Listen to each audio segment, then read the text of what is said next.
Ladies and gentlemen, welcome to the Mailbox for the 17th of May 2014. My name is TotalBiscuit with a little bit of viewer Q&A. You can email mailbox at cynicalbrit.com, that's mailbox at cynicalbrit.com, with topics for future shows. The game in the background, as it will be, since it was a long one, for the next couple of episodes, will be Dawngate, which I'm currently playing quite a lot of with Strippin and Krendor and Dodger. It's coming along quite nicely, I'm enjoying it. It's fun little spin on the League of Legends formula, which will be quite appropriate considering one of the questions we're going to start off with today. This one comes in from Morg that says, Hex Shards of Fate has recently reached closed beta after a very successful Kickstarter campaign and seems to be doing well. Today, Wizards of the Coast have released a statement regarding a lawsuit against Cryptozoic Entertainment, the developer of Hex, on copyright, patent, and trade dress infringement. This has caused a very interesting discussion on the law, which I got quite interested in. The question is, do you think copyright laws, primarily in the US for video games, are reasonable, or do you feel they stifle innovation and big companies use lawsuits as excuses to crash competition? How far should a company be in control of their ideas and in-game mechanics without causing all other games that could have potentially improved and built on the predecessors' games to be liable for lawsuits? Okay, so before I get into this and give my own personal opinion, I would like to give big credits to two articles that I used for research on this. The first one being a Forbes article written by Eric Goldman in 2012 regarding the ruling in the case between Spry Fox and LOL apps. Yes, that is a word that made it into a courtroom, and that was in regards to a couple of games, Triple Town and Yeti Town. This is in regards to the copyright infringement claim made by Spry Fox, the devs of Triple Town, against LOL apps, the devs of Yeti Town. The other article, which is where a lot of the legal knowledge is coming from, is by Douglas Lynn on quietspeculation.com, and you can read both of those in the description below this video. The Quiet Speculation one in particular is extremely illuminating and very, very interesting. That, and he's also a lawyer and I'm not, so just bear that in mind. Okay, so the case right now between Cryptozoic and Wizards of the Coast alleges that the game Hex Shards of Fate is too similar to Magic the Gathering, and it infringes on copyrights, patents, and so-called trade dress. Those are three very different things that they're trying to bundle together in order to get a successful lawsuit going. And of course, the main question is, just how similar are these games, and is one indeed a copy of the other, in this case Hex being a copy of Magic the Gathering? First question, can you patent game mechanics? Yes. It is not very common, but yes, you can do it. Here's a few examples. The Sphere Grid from Final Fantasy X is in fact patented in the US. The Auto Combo Training Mode from Tekken was also patented in the US. Sonic the Hedgehog's Corkscrew move, when running through a corkscrew in Sonic 2, is also patented in the US, and so on and so forth. There are quite a few of them, but the thing about patent law is that you can patent a lot of things, but whether or not it will actually hold up in court is an entirely different matter, and of course it's up to you to not only defend your patent, but also convince a judge and sometimes a jury that indeed you are actually patenting something for a good reason, and that someone else is infringing on your patent. Now, Magic the Gathering actually has a patent on tapping land, if you can believe that. That patent expires in June of this year, but they do have it, and they also tacked a bunch of other stuff onto it at a later date. Now, what else are they suing over? Well, they're suing over copyright violations, yeah? They're basically claiming that Cryptozoic copied the physical layout and ornamental aspects of Magic cards. And this is tied in to the idea of trademark violations and so-called trade dress. This is where things get really weird.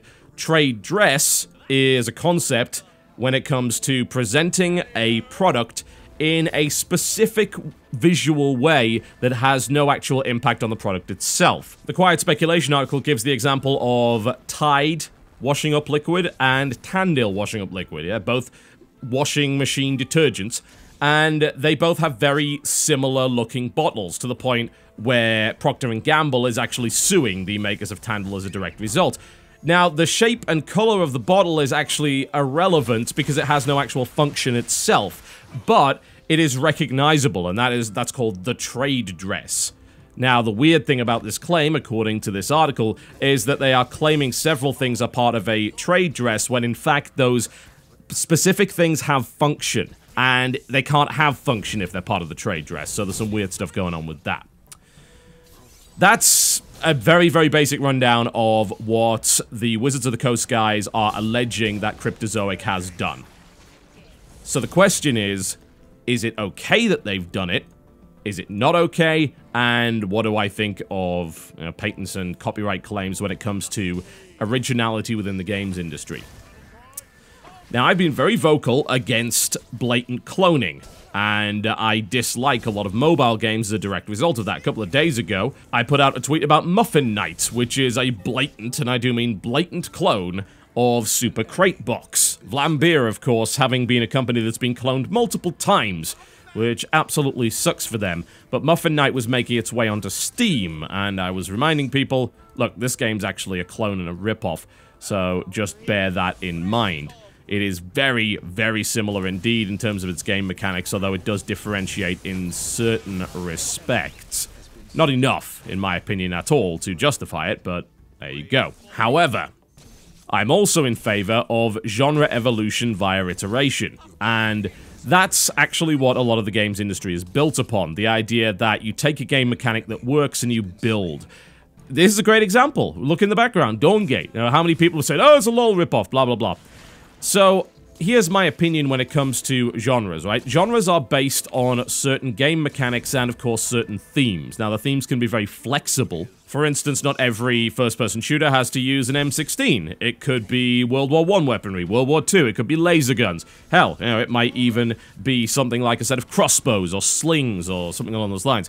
But they're all first-person shooters because they're all in first-person and involve shooting. The concept of the first-person shooter, one could argue, was invented by id Software with Wolfenstein, but if you go back even further, you will see that there are first-person games way before even that, such as Monster Maze. What you can say for certain, however, is that the modern FPS evolved from games like Wolfenstein 3D, and there are clear stages that the FPS genre went through in order to get where it is today. Think about some of the standards of the FPS genre. Regenerating health. You ask, where did that come from? It's not an original idea. It came originally from games like Halo. Halo popularized it. As to whether or not it was the first game to do regenerating health, no. Actually, the first game to do regenerating health was Punch-Out in 1984. And there are games like Hydlide that used it. The Ys series used it as well. But Halo Combat Evolved created a very specific kind of regenerating health and applied it to first-person shooters. Strangely enough, it's not even the same kind of regenerating health that a lot of games use. Call of Duty just uses a straight, oh, your health will regenerate fully. Halo has a two-layer health system. It has a regenerating shield, but you need health packs to regenerate your health.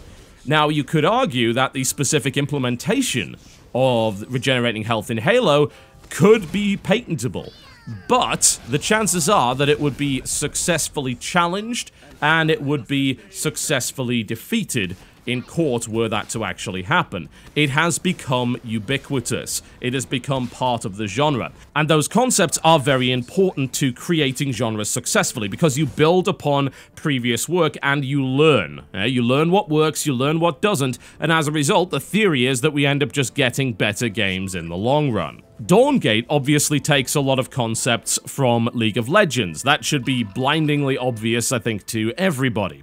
However, does it do enough to differentiate itself, and does it have enough value in and of itself? Does it bring something sufficiently different to the table? Does it cater to a particular market? And the argument that I would make there is yes. And we can ignore the fact, of course, that League of Legends is derivative of Dota, which is derivative of games like Aeon of Strife. That's how that genre actually evolved in the first place.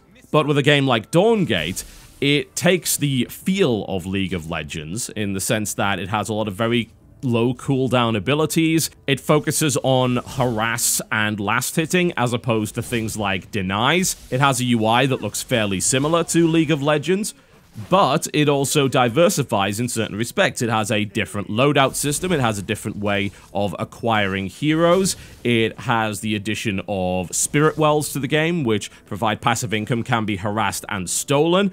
It gets rid of the dragon, it replaces it with the parasite, which is in the center of the map, and it's kind of like a rolled up dragon baron and inhibitor all in one. It gets rid of base towers, it replaces it with a guardian that has various powerful abilities that can be disabled by destroying energy cores. It does away with the mana system entirely, which fundamentally changes the way that lane sustain works. It changes the item system up completely. It ubiquitizes all the stats so that items work with everybody.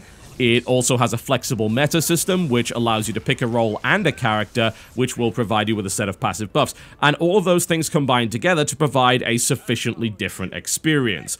And that, as far as I'm concerned, is what I would see with Hex. Now, I played a lot of Magic the Gathering back in the day. I haven't had a chance to play a huge amount of Hex. But while Hex certainly has similarities, I would argue that when it comes to CCGs, you will have those similarities because a lot of collectible card games were built on the success of Magic the Gathering, which really laid down the groundwork for that. And even a game like Hearthstone is quite similar to that idea. The mana system works in a similar fashion, but they simplified it. They made you automatically get 1 mana every turn as opposed to having to draw land cards. But if you were to look at, say, something like the World of Warcraft TCG, which is where Hearthstone came from, it actually did it with quests, which were lands, but you could also take any card and place it face down, and that would also be a resource. So Hearthstone's actually a derivative title based on another derivative title, but both of those derivative titles had sufficient innovation to have them stand alone on their own and be a worthwhile addition to the collectible card game genre.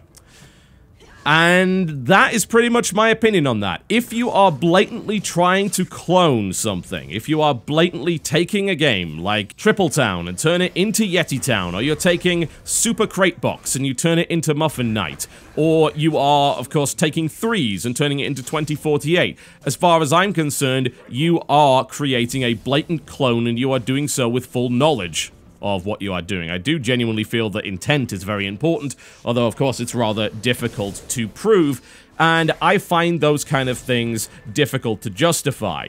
In the case of Triple Town and Yeti Town, by the way, the judge in summary judgment ruled in favor of Triple Town and did believe that Yeti Town was actually a clone and was violating the copyrights of Spry Fox.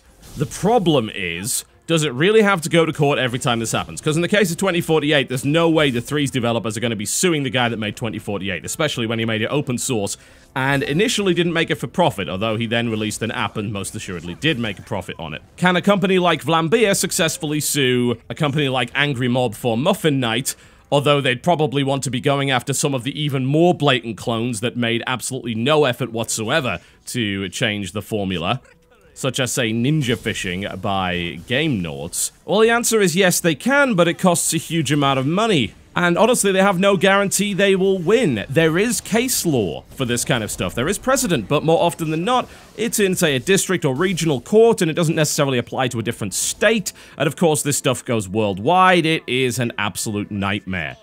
What can be done about it? Well, there's a few things. The first thing, as far as I'm concerned, is education. And I think it's in the best interests of those of us that love originality and love great games to make sure that people know that games like 2048 are blatant rip-offs of better games such as Threes, for instance. Threes came up with the concept, 2048 cloned it, and in doing so ruined it because they didn't have a good enough understanding of the mechanics. But it did make it easier, and unfortunately that game is now more successful than Threes, which, as far as I'm concerned, is a goddamn travesty. It is up to people like myself and those of us with an audience, and of course gamers that have standards in general, to say, look, Threes is better. It's up to us to say, don't buy Ninja Fishing, get Ridiculous Fishing, because that's clearly the better one. Make sure you don't get Yeti Town, get Triple Town. Those were the original concept. But the problem is, especially with mobile, is a lot of the people buying these kind of games are very casual gamers. They don't watch our videos, they're not really involved in the gaming scene in any way, and they can be very easily misled. So at that point, I feel it comes down to the retailer. It comes down to Apple. They have 100% control over their devices and the place that people buy apps for them, so really it is kind of up to them. And frankly, it has been done before. They have actually removed games. They stopped taking clones of Flappy Bird and started actively removing them from the store. In February of this year, they nuked a number of different things like Tiny Birds and Plants vs. Zombie. But it is worth noting that a lot of those apps were deliberately designed to mislead. And companies like Zynga still get away with cloning other people's ideas to this very day, and there is no consequence to it whatsoever, and that makes me very sad. It's a delicate balance to be struck between condemning blatant clones and encouraging people to take existing game mechanics and create something that's both a derivative but also interesting and add something to that genre. And I think that's really the litmus test, isn't it? Does the game advance the genre in some way?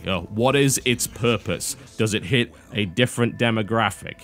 Does it hit a different market? In the case of Dawngate, if I were to have to take that one to court and make an impassioned but obviously layman argument in favor of Dawngate not being a League of Legends clone, I would point to the notion that Dawngate was created with the specific aim of breaking the existing League of Legends meta and creating a game with a far more flexible meta, which could result in improved solo queue experiences.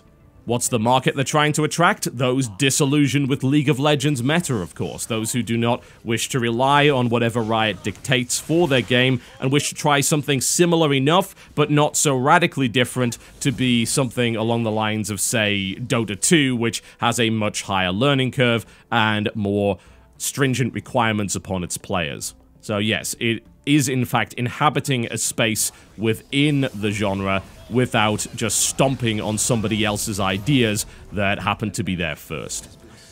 And that's that. That's me done for the day. Thank you very much for watching the Mailbox, folks. You can email in mailbox@cynicalbrit.com with topics for future shows. I'll see you next time.